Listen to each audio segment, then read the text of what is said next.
Hey, thanks for joining me. Today I'm going to speak about how to respond when you get a lowball offer on your property.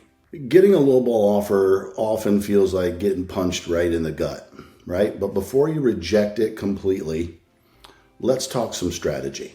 With the overall inventory up around the country and interest rates still higher than most people would like to see, I think it's really important now more than ever to exhaust every opportunity when you get an offer on your home.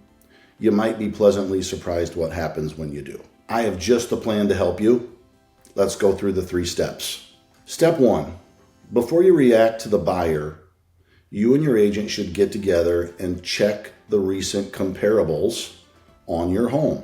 Perhaps since you've been on the market, 1 or 2 properties have closed, or maybe a couple properties have come on the market, which could be the basis of this buyer's offer. By doing this, it's going to help you gain some insight on maybe the position that the buyer is coming from, but even more importantly, what to do next. Make sure you grab the proof, grab the documents so that you can use it in step 2. So what's next? Almost always, you should make a counteroffer. At the bare minimum, at least respond to the buyer, even if it's something as simple as thanks, but no thanks. It's gonna go a long way. Having been in the business for 20 plus years now, I can't tell you how many times when I've encouraged the seller, mad ones, pissed off at the offer, to go ahead and make the counter. Voila, the buyer comes up substantially with their offer and the deal goes together. No harm, no foul, right? Now, I said almost.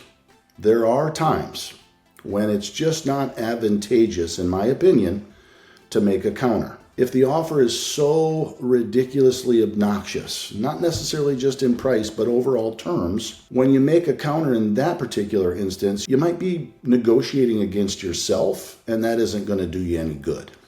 So what I suggest in those particular instances, just send an email to their agent, or if you're dealing with the buyer direct, and just tell them, hey, look, the seller's not interested in countering your offer at this time. Should you have interest in submitting a substantially higher or substantially improved offer, we'll be glad to negotiate from there, right? Be respectful, send it off, done deal. It might hurt having to say that, especially when you really want to say, you can take that offer and stick it where the sun don't shine. However, I promise you, the old adage still remains. You get more bees with honey. Okay, finally, step 3. It's important to find some middle ground, right? Price isn't always the sticking point on negotiations. Maybe it's inspection period. Maybe it's the amount of earnest money, right? So again, if you can find some middle ground, you might be offended by the amount that they offered, but in actuality, if as the seller, you maybe need a long closing or a lease back, something like that, maybe, those 2 things could be a wash, right? You accept a little lesser of a price, but you get to stay in your property for a couple of months without having to go rent someplace else. All right, look, lowball offers aren't fun, right? As an agent, sometimes I feel like I need to put a football helmet on to go present these offers to my sellers, just in case Jim and Betty Lou Bick Bick want to hit me with a broom when I walk in the door.